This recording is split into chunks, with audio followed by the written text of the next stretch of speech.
Yes, unfortunately, I am serious.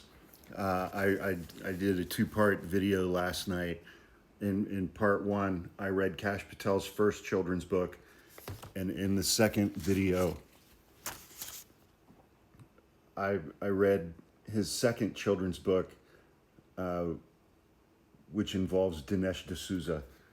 So I'm going to give you an example of some of the writing that our director of the FBI came up with for a children's book. Cash, said the distressed Duke, I am distressed.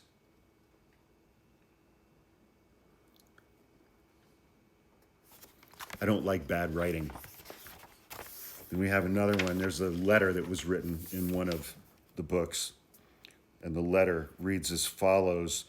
Most sincerely, I thank thee for the service of delivering my papers with thine slugs to the steel box so sneakily.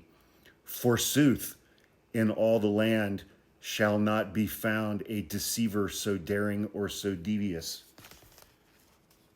It's just shitty writing.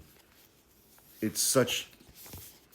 I've discovered, said Cash, he's a wizard in the book, that the Swirly Tower Tavern cannot be discovered. I've discovered that it cannot be discovered. It's just really, really, really bad writing. In the second of Kash Patel's two children's books, if I say the subtitle out loud on this app, this video will get taken down. But think back to a documentary that Dinesh D'Souza made about the 2020 election involving a couple thousand people who had allegedly been stuffing ballot boxes, and he used like cell phone geolocating data to determine that. And he likened those people to mules, like drug mules kind of thing. In Kash Patel's second children's book, it involves actual mules, the animals.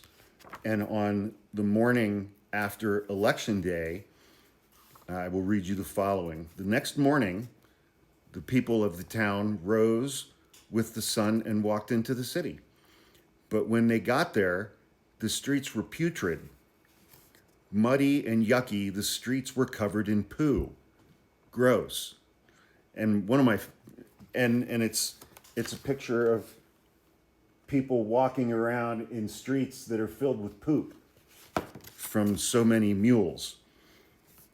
And so Dinesh D'Souza's character and a couple other people whose characters are based on folks from an organization called True the Vote, they go into the city streets and do a forensic examination of all of the mule poop in the streets because there were so many mules carting ballots around in the middle of the night that changed the 2020 election results.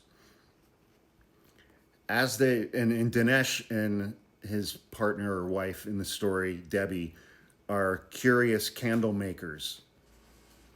That's what their characters are. They make candles and they're curious. As they left the castle courtyard, Dinesh and Debbie met two ardent alchemists named Catherine and Greg, based on people from True the Vote, who were studying the poo in the streets and writing a lot of important looking numbers in an important looking notebook. Dinesh, being a curious candlestick maker, stopped to ask them what they were doing, and they start talking about mules and cheating. And one of the alchemists exclaims, "This mess could only be made by mules, and through our experiments, we've determined that there were at least 2,000 of them roaming throughout the land last night." That's where all the poop came from. And instead of just passing through a city, each one visited more than 10 ballot boxes that had been set up by Mark Zuckerberg from Facebook. "Something smells very wrong," Greg explained. "We found a poo sample from a mule that had been at 27 different ballot boxes, and it had glowing pink berries in it." So not only is Kash Patel's second children's book primarily about mule poop. I mean, there's poop. There's mule poop on every page. There's poop.